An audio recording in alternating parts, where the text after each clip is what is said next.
दे बिना पूछे। चलिए क्लास के लिए तैयार हो जाए। मैम मैं ओंकारम करूं? ठीक है रुद्र करवाइए।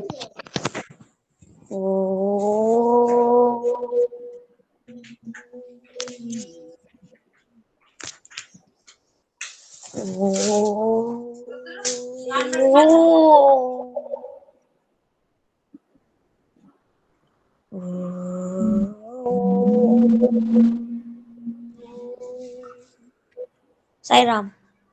साई राम।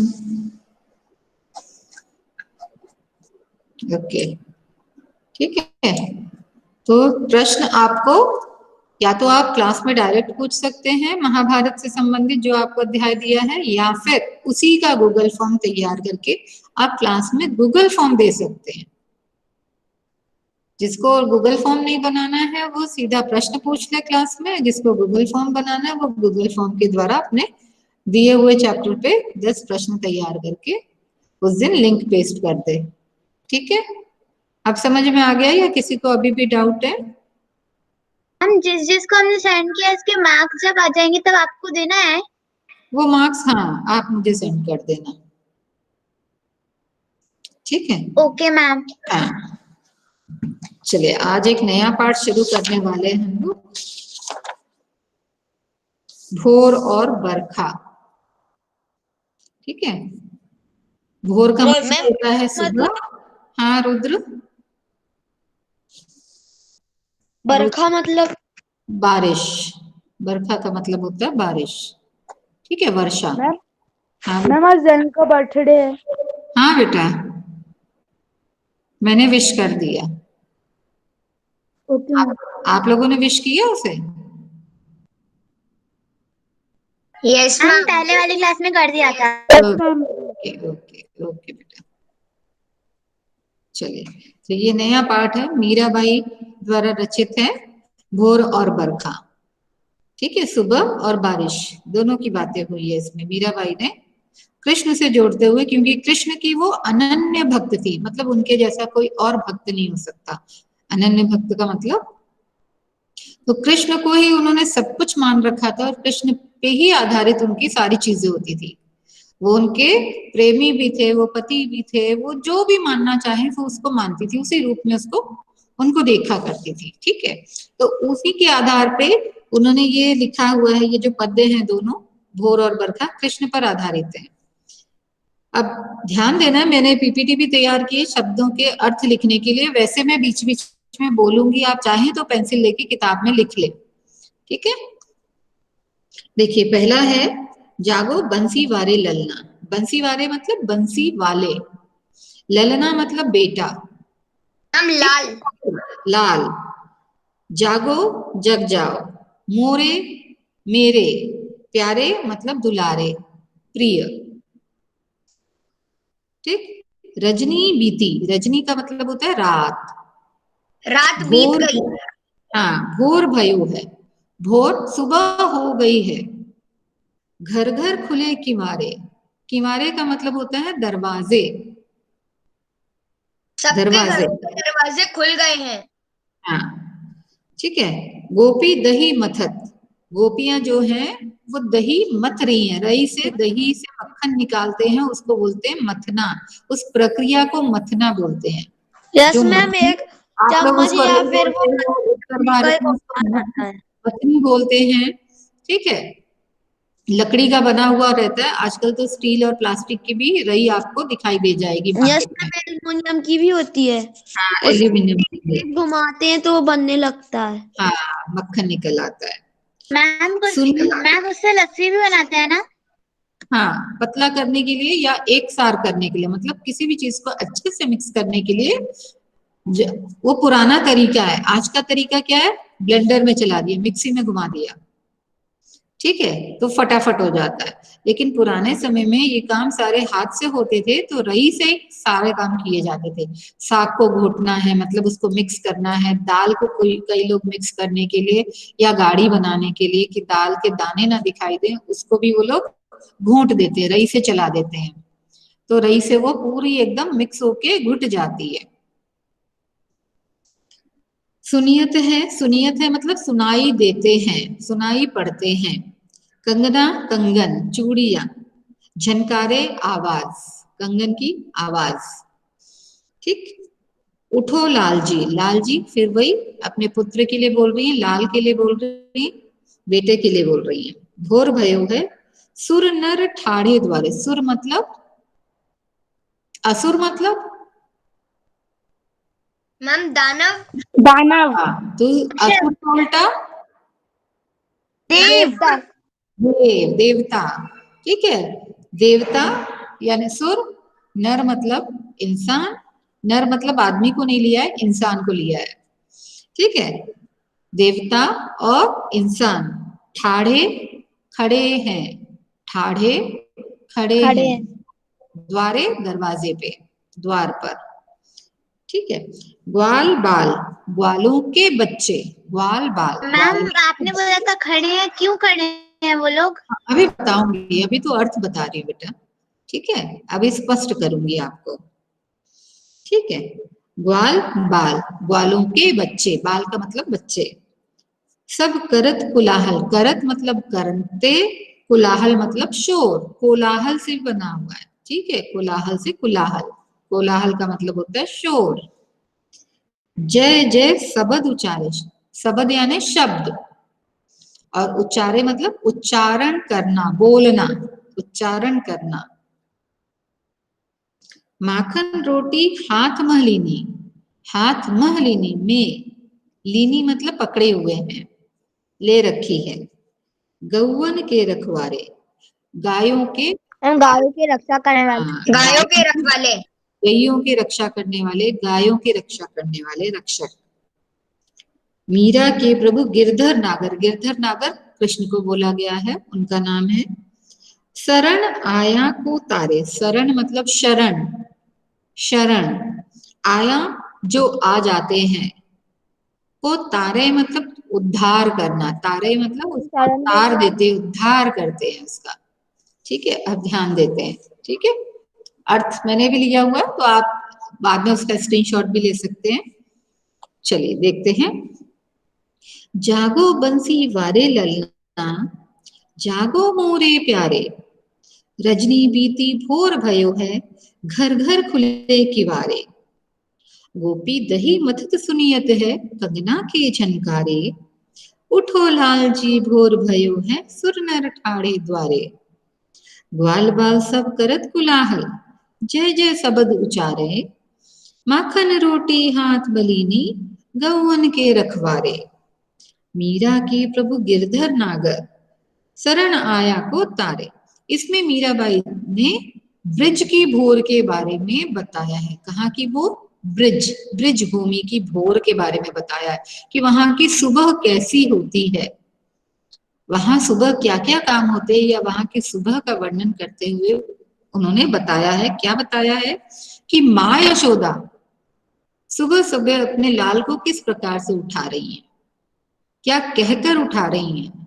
ठीक है, हमारे भी मम्मियां उठाती हैं, पापा उठाते हैं, बड़े भाई बहन अगर हम उठाते हैं तो कुछ कहते हैं, उठ जाओ, है ना, बड़े प्यार से उठाते हैं, कभी प्यार से हिलाते हैं। ठीक, तो सबका अपना अपना तरीका है। वहां पे यशोदा मैया कैसे कृष्ण को उठा रही है ये बताया। क्या बोलती हैं वो? जागो बंसी वारे ललना, जागो मोरे प्यारे। साईराम बेटा। वो बोलते हैं कि माँ यशोदा कृष्ण को जगाने के लिए बोल रही हैं कि बंसी वाले लाल उठ जा, मेरे प्यारे मेरे प्रिय बेटे उठ जाओ। क्यों उठ जाओ भाई? रजनी बीती भोर भयो है, घर घर खुले किवारे। बोलती है रात बीत चुकी है, रात्रि बीत चुकी है, सुबह हो चुकी है, और सारे घरों के दरवाजे खुल चुके हैं, तुम अभी तक सो रहे हो, जल्दी उठ जाओ। गोपी दही मथत सुनियत है, कंगना के झनकारे। और फिर उसके लिए वो प्रमाणित करती हैं, बोलती हैं मुझे इसलिए पता है कि हर घर के दरवाजे खुले हुए हैं और सब जाग गए हैं, क्योंकि हर घर से गोपियों के कंगन की आवाज आ रही है, क्योंकि वो सब दही मथ रही हैं। आपने देखा होगा पिक्चर वगैरह में या फिल्मों में या सीरियल्स में कि जो मक्खन निकालने के लिए एक मटकी के साथ में डंडा लगा रहता है और रस्सी लगी रहती है, उससे आसानी होती है। क्योंकि ये जो ग्वाले लोग होते हैं इनके पास बहुत सारा दूध होता है, इसलिए वो मटके में मक्खन निकालते हैं। हमारे घरों में तो मम्मी भगोने में भी निकाल लेती है, क्योंकि बहुत ज्यादा मलाई इकट्ठी नहीं होती है।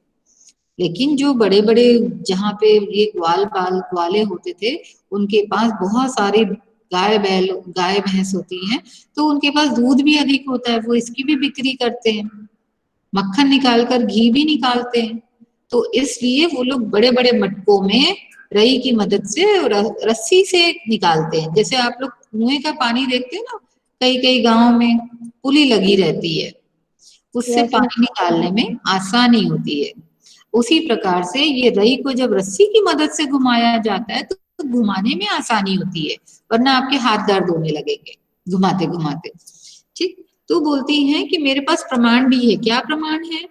ये प्रमाण है कि हर घर से मुझे कंगनों की झनकार सुनाई दे रही है, चूड़ियों की आवाजें आ रही हैं। इससे पता चलता है कि गोपियां दही मथने का काम शुरू कर चुकी हैं। तो ये काम रात में तो होगा नहीं, सुबह ही होगा, इसलिए सब जग गए हैं, तुम भी उठ जाओ। उठो लालजी भोर भयो है, सुर नर ठाड़े द्वारे।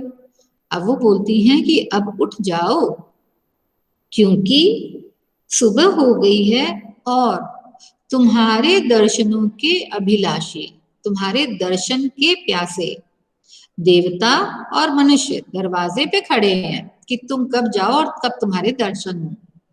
ठीक है, तो तुम्हारे दर्शन करने के लिए भगवान और इंसान दोनों द्वार पर खड़े हैं, अतः अब तो उठ जाओ। ग्वाल बाल सब करत कुलाहल, जय जय सबद उचारे। ग्वालों के बच्चे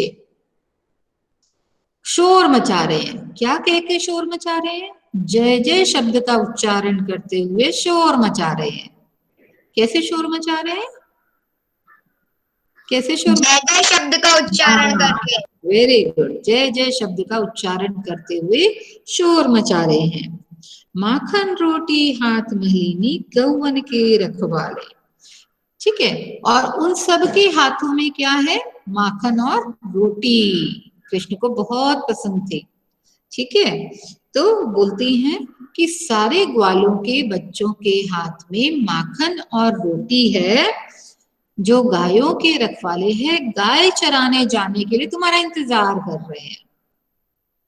कृष्ण भी गैया चराने जाते थे, तो सब साथ में जाते थे, तो बोलते वो भी तुम्हारा इंतजार कर रहे हैं कि तुम जागो और उनके साथ गाय चराने जाओ। तो अब सोचो, सब जग गए हैं, तुम ही नहीं जगे हो, मतलब अब जग जाओ। ये सारी बातें माँ यशोदा कृष्ण को जगाने के लिए बोल रही हैं।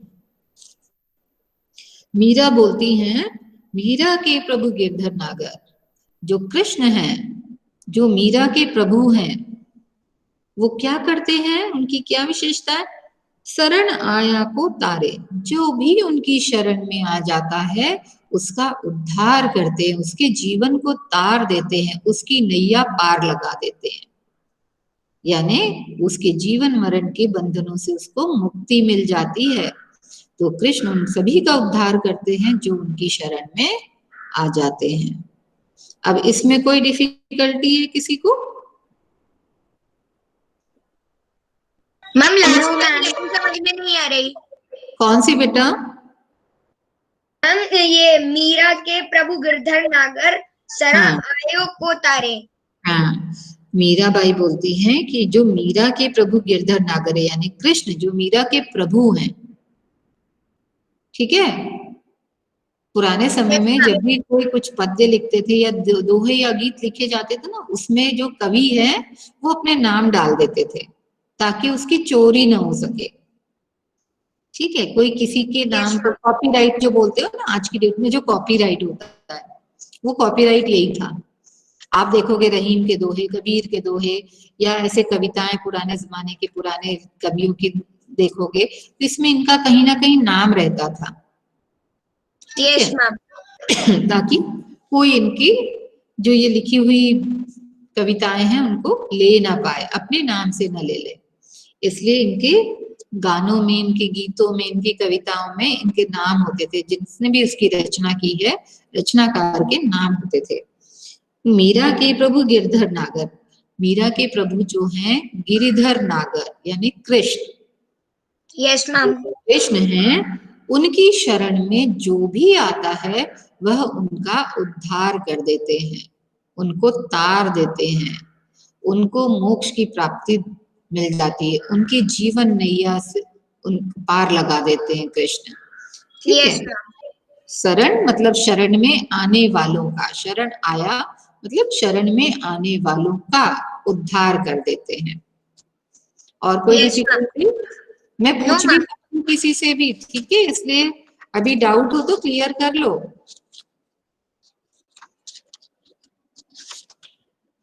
बढ़ू आगे? Yes ma'am. ओके, ठीक है। Yes ma'am. हाँ, अगला देखते हैं। ये भी बहुत मजेदार है पद्य। इसमें सावन के मौसम के बारे में मीराबाई ने वर्णन किया है। पहले वाले में ब्रिज की भोर का वर्णन था, दूसरे में सावन के महीने का वर्णन है, सावन ऋतु का वर्णन है, वर्षा ऋतु का वर्णन है। ठीक है। अब मीराबाई की कल्पना देखिए, क्योंकि कवि काल्पनिक होते हैं। वो बोलती हैं, बरसे बदरिया सावन की मन भावन की। बरसे मतलब बरसना, बदरिया मतलब बादल, बदरिया का मतलब है बादल, सावन मतलब वर्षा ऋतु, वर्षा ऋतु के बादल बरस रहे हैं। कैसे बरस रहे हैं? सावन की मन भावन की। ये सावन में जो बारिश होती है या बादल बरसते हैं, ये मन को बड़े अच्छे लगते हैं, मन भावन होते हैं। बारिश का मौसम हम में से अधिकतर लोगों को पसंद होता है, क्योंकि जब फुहार पड़ती है, जब बारिश गिरती है, तो प्रकृति का भी रूप जो है निखर जाता है। ऐसा लगता है प्रकृति पे सौंदर्य छाया हुआ है, सब कुछ नहा धुलकर तैयार हो जाती हो जैसे। सावन की मन भावन की, मन भावन यानी मन को लुभाने वाली, मन को भाने वाली। हाँ, मन को अच्छी लगने वाली। तो सावन के बादल कैसे हैं? सावन के जो बादल बरसते हैं वो कैसे लगते हैं? मन को भाने वाले हैं, मन को बहुत लुभाते हैं, आकर्षक हैं। सावन में उमग्यो मेरा मनवा, उमग्यो मतलब उमंग से भरना, जोश से भरना, उमंग और जोश। उमग्यो मतलब उमंग या जोश। मेरो मेरा, मनवा मन। ठीक है। भनक सुनी हरि आवन की, भनक मतलब खबर मिलना, पता चलना, पता लगना, खबर संदेश मिलना, पता लगना। ठीक है, ऐसी बात सुनी है, भनक लगी है, सुनी है, ऐसी खबर मिली है मुझे। किसकी खबर मिली? हरि आवन की। हरि मतलब कृष्ण, आवन यानी आने, कृष्ण के आने की खबर मिली है। ठीक है। पंक्तियों को जब हम हिंदी में सरलार्थ करते हैं तो ये आगे का पीछे, पीछे का आगे आपके वाक्य के अनुरूप हो जाता है। यहाँ पे जब कविताएं लिखी जाती हैं तो हम इसको आगे पीछे, इसकी सीक्वेंस को इसलिए चेंज कर देते हैं ताकि वो पढ़ने में अच्छी लगे और लयबद्ध हो सके। ठीक है। उमग्यो मतलब उमंग से या जोश, मनवा मन, भनक खबर या पता चला है, हरि कृष्ण, आवन आने। उमड़ घुमड़ चहु दिस से आया, उमड़ घुमड़ कर चारों दिशाओं, चहु यानी चारों, दिस मतलब दिशा, चारों दिशाओं से। दामिन यानी दामिनी, बिजली, दामिन का मतलब होता है बिजली। दमके चमकना, बिजली चमकती है। झर यानी झड़ी, लड़ी, सीक्वेंस। लावन लाती है, झड़ी लाती है। नन्ही नन्ही यानी छोटी छोटी। बूंदन बूंदे, मेहा मेघ, बादल बरसे, बरसते हैं। शीतल यानी ठंडी, पवन हवा, सुहावन सुहावनी लगती है, मन को भाने वाली लगती है, लुभावनी लगती है, अच्छी लगती है। मीरा के प्रभु गिरधर नागर, अंतिम पंक्ति, मीरा के प्रभु गिरधर नागर, मीरा के जो कृष्ण हैं, जो प्रभु हैं गिरधर नागर कृष्ण, आनंद मंगल गावन की, उनके आने की खुशी में मीरा आनंद मंगल गीत गा रही हैं। ठीक है, अब इसका अर्थ देखते हैं। बरसे बदरिया सावन की मन भावन की। कवित्री बोल रही हैं कि जो सावन के मौसम में बादल बरसते हैं वो कैसे लगते हैं, मन को भाने वाले, बड़े ही लुभावने लगते हैं। क्यों लगते हैं, उसका उत्तर देती हैं वो, मुझे इसलिए सावन के बाद बरसते बादल अच्छे लगते हैं क्योंकि सावन में मेरा मन उमंग से भर जाता है, या उमंग से भर गया है। सावन में उमग्यो मेरो मनवा, मेरा मन उमंग से भर गया है क्योंकि मैंने अपने प्रभु कृष्ण के आने की खबर सुनी है। क्योंकि मुझे पता चला है कि मेरे प्रभु कृष्ण आने वाले हैं। कैसे भी आप लिख सकते हैं इसको, ठीक है। वो बोलती हैं सावन में मेरा मन उमंग और जोश से भर गया है क्योंकि मुझे पता चला है कि मेरे कृष्ण आने वाले हैं। कोई difficulty? No ma'am. Very good. उमड़ घुमड़ चहु दिस से आया, दामिन दम के झर लावन की। कवित्री आगे बोल रही है, मीराबाई आगे बोलती हैं, सावन के जो बादल हैं वो उमड़ते घुमड़ते चले आ रहे हैं चारों दिशाओं से। यानी ये बादल किसी एक दिशा से नहीं आते, चारों दिशाओं से झूमते हुए चले आ रहे हैं। ठीक है। और दामिनी दम के, बिजली चमक रही है। जब ये बारिश होती है तो बिजली भी चमकती है और जैसे पानी की झड़ी लग जाती है। झड़ी का मतलब है कंटिन्यूस पानी बरसना। हाँ, लड़ी की तरह, एक चेन की तरह बन जाती है और पानी लगातार गिरता है। तो बारिश का मौसम ऐसा ही होता है, जब बरसता है तो लगातार बरसात होती ही रहती है। तो बोलती हैं कि इस मौसम में बिजली भी चमकती है और पानी की झड़ी लगी रहती है, लड़ी सी बन जाती है जो लगातार पानी बरसने की वजह से बनती है। ननी ननी बूंदन मेहा बरसे, शीतल शीतल पवन सुहावन की। अब फिर आगे इसका वर्णन करती हुई वो कहती हैं कि सावन के मौसम में जो बारिश होती है वो छोटी छोटी बूंदों में होती है। मतलब मेघ जब बरसते हैं, बादल जब बरसते हैं तो छोटी छोटी बूंदों में बरसते हैं। शीतल पवन सुहावन की, और जो हवा है वो बड़ी ठंडी और सुहावनी लगती है। बरसात के मौसम की हवा जो है वो सिहरन भर देती है, आपको ठंड सी लगने लगती है, उसमें सिहरन होती है। तो बोलती हैं कि जो हवा चल रही है वो भी कैसी है, सुहावनी और ठंडी चल रही है। मीरा के प्रभु गिरधर नागर, आनंद मंगल गावन की। मीराबाई बोलती हैं क्योंकि मेरे प्रभु आने वाले हैं इस मौसम में, इसलिए मेरा मन आनंद मंगल के गीत गा रहा है, आनंदित होकर गीत गा रहा है। ठीक है, मेरा मन आनंदित होकर गीत गा रहा है। अब बताओ इसमें कुछ डिफिकल्टी है किसी को? No ma'am. अच्छा, कोई डिफिकल्टी नहीं है पक्का? मैम इस वाले की फर्स्ट 2 लाइन। कौन सी बेटा? पहली 2। कौन सी 2? पहली 2? सावन की बरसे बदरिया सावन की मन भावन की।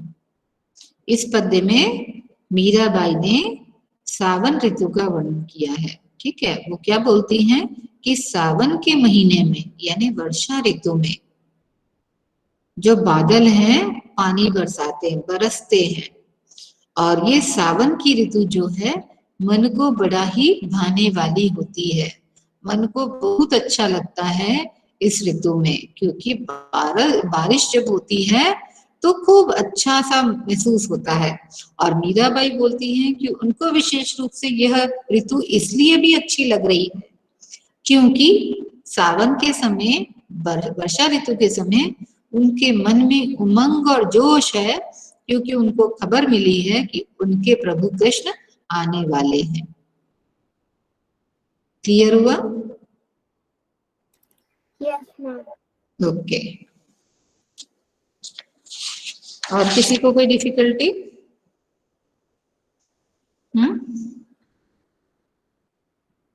किसी को भी कोई डिफिकल्टी है क्या? तो पूछ सकते हैं आप।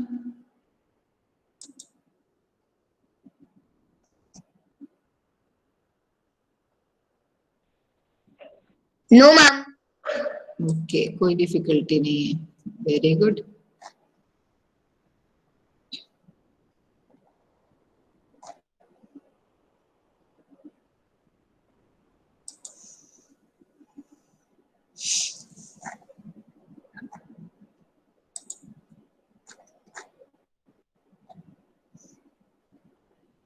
अनिल, आपको भी समझ में आ गया है क्या?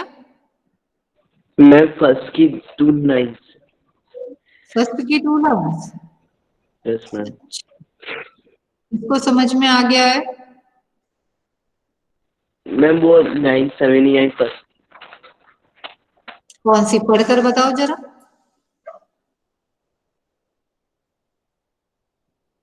अनिल, पढ़कर बताओ कौन सी 2 लाइन? अनिल। मैम हाँ, मैम मुझे एक डाउट। पढ़कर बताओ। किसे डाउट है? मैम वो भनक सुनी मैम वो दामिन धमकई झर लावन की शीतल पवन सुहावन की। दामिन दमके, दामिन का मतलब होता है बिजली, दमके मतलब चमकती है।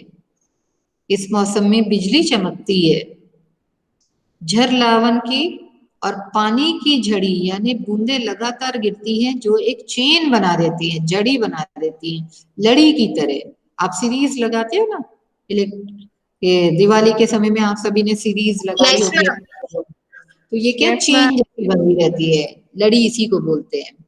ठीक है, तो पानी की झड़ी लगी रहती है, बूंदों की झड़ी सावन के महीने में लग जाती है। वो बोलती है कि इस सावन ऋतु की विशेषता ये है कि बिजली भी चमकती है, पानी की बूंदों की लड़ी सी बन जाती है, चारों तरफ से बादल उमड़ घुमड़ कर घोर गर्जना करते हुए आते हैं।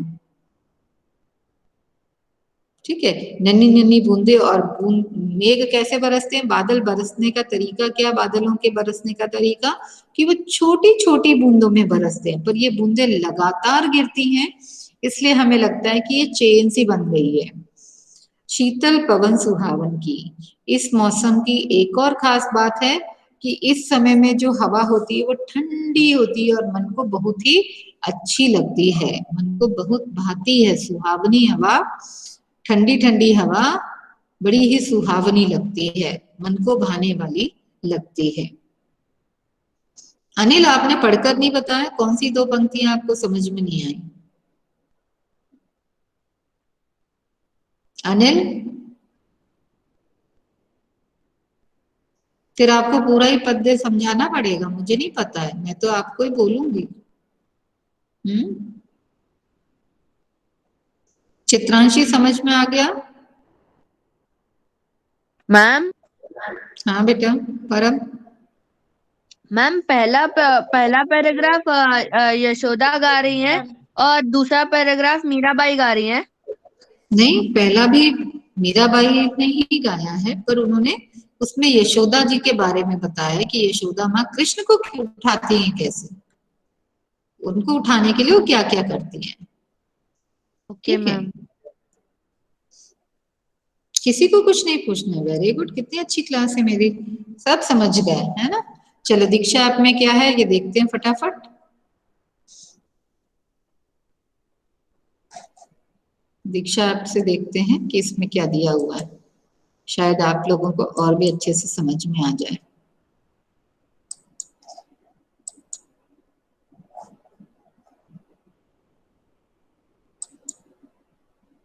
बच्चों, आज हम लोग पढ़ेंगे कक्षा 7 की पुस्तक बसंत का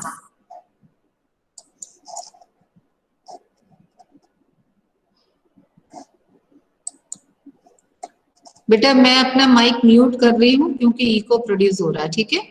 तो अभी मैं आपको सुन तो सकती हूँ पर जवाब नहीं दे पाऊंगी, ठीक है। अदीब okay? Yes ma'am.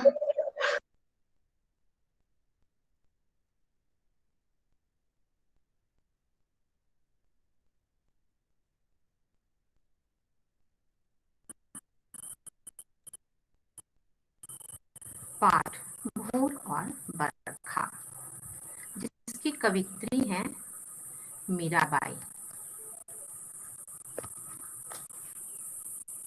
Mirabai Hindi साहित्य के भक्ति काल की कृष्ण भक्ति शाखा की प्रमुख कवित्री हैं। इनके इष्ट देव श्री कृष्ण थे। ये कृष्ण की अनन्य भक्त थी। इनका जन्म 1498 ईस्वी में जोधपुर राजस्थान में हुआ था। इनका स्वयं का जीवन बड़ा दुखमय रहा।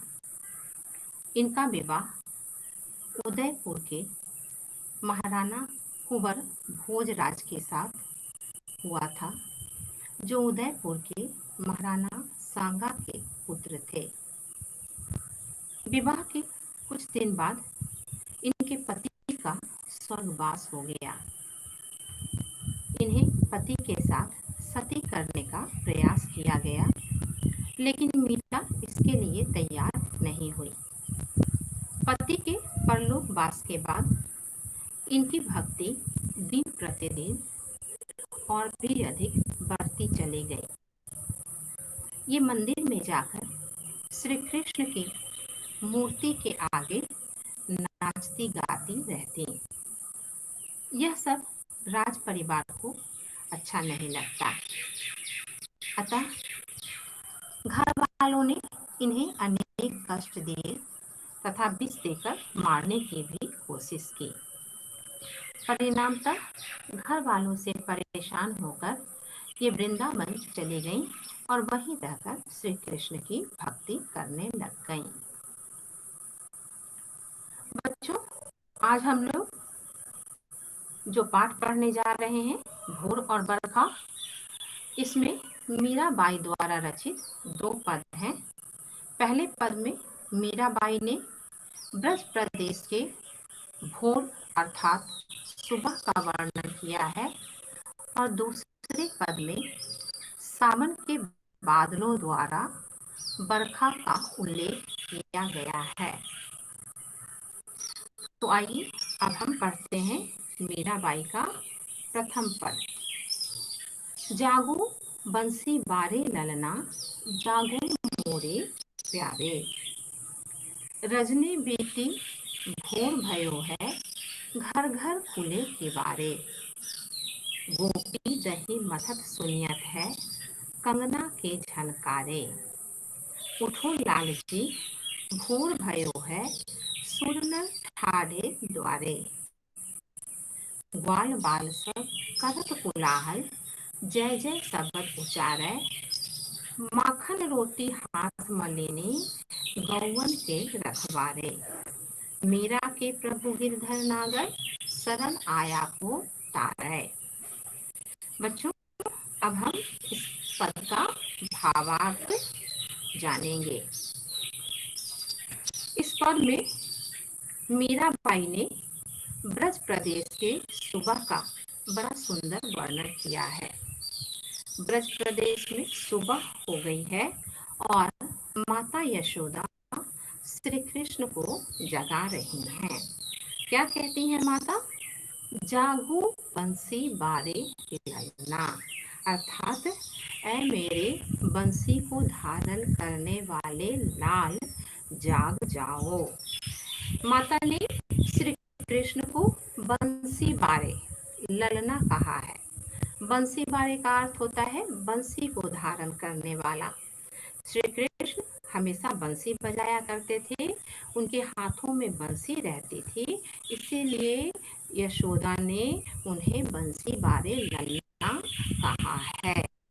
वे कहती हैं कि ऐ मेरे बंसी बारे वाले लाल जाग जाओ। जागो मोरे प्यारे, ऐ मेरे प्यारे पुत्र, ऐ मेरे प्यारे लाल, अब जाग जाओ, क्योंकि रजनी बीती भोर भयो है। रजनी अर्थात रात, रात बीत गई है।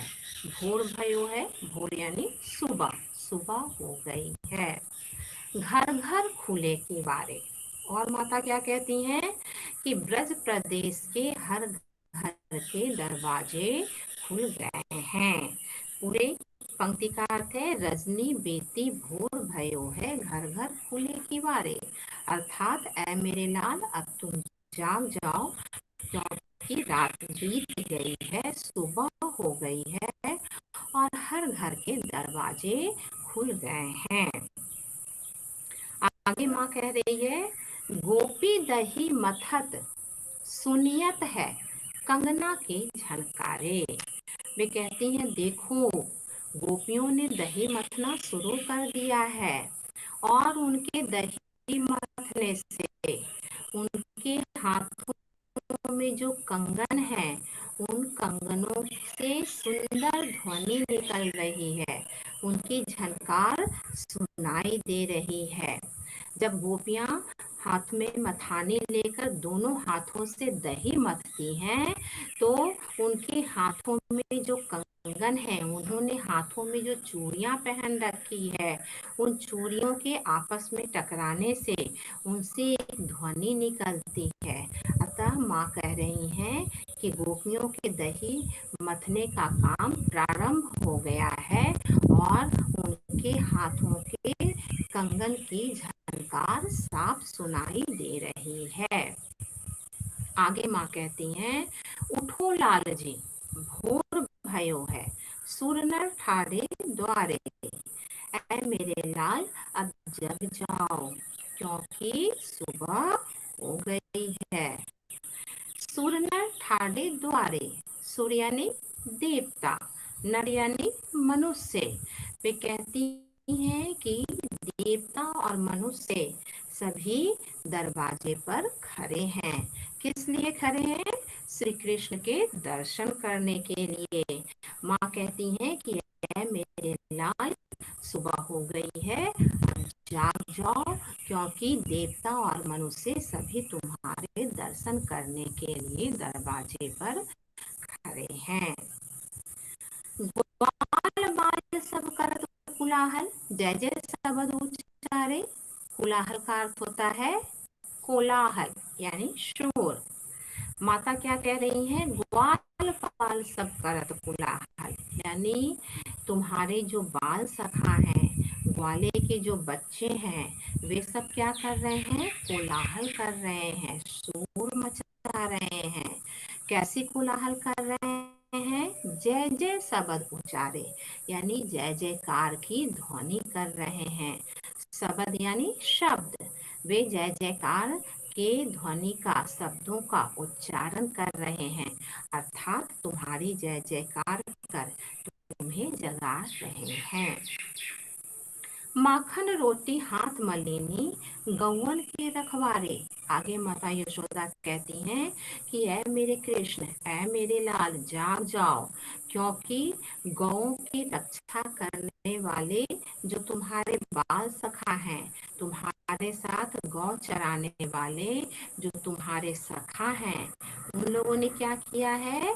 मक्खन और रोटी अपने हाथों में ले ली है। मीरा कहती हैं, मीरा के प्रभु गिरधर नागर शरण आया को तारे। शरण यानी शरण।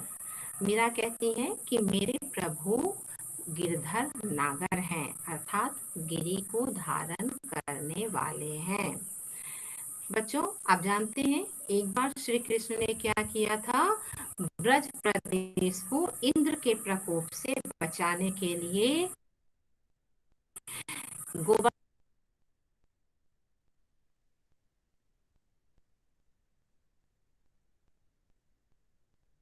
नवोदय विद्यालय अररिया।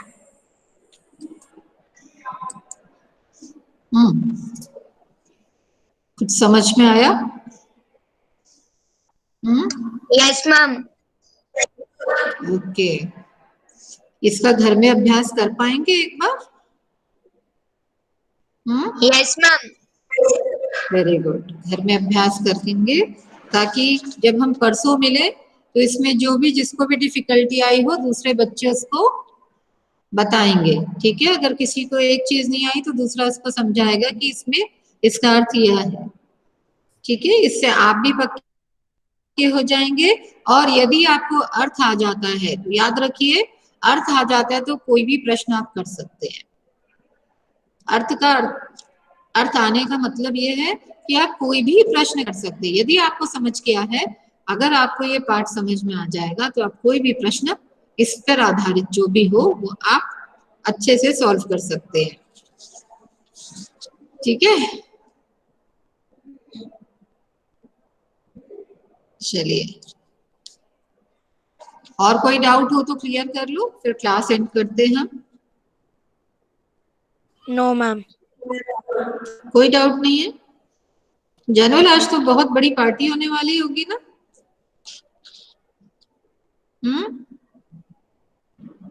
क्यों?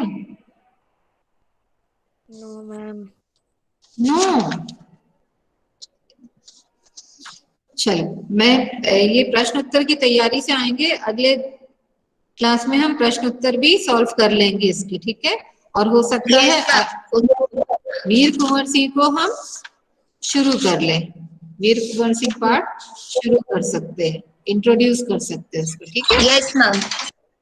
चलिए, जानवर शांति पाठ कराओ। चलो, yes ma'am. Join your hands and close your eyes. Om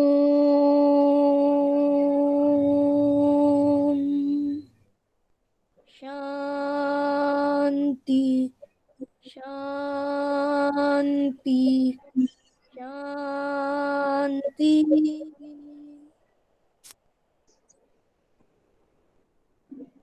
Sai Ram. Thank you बेटा। सायरा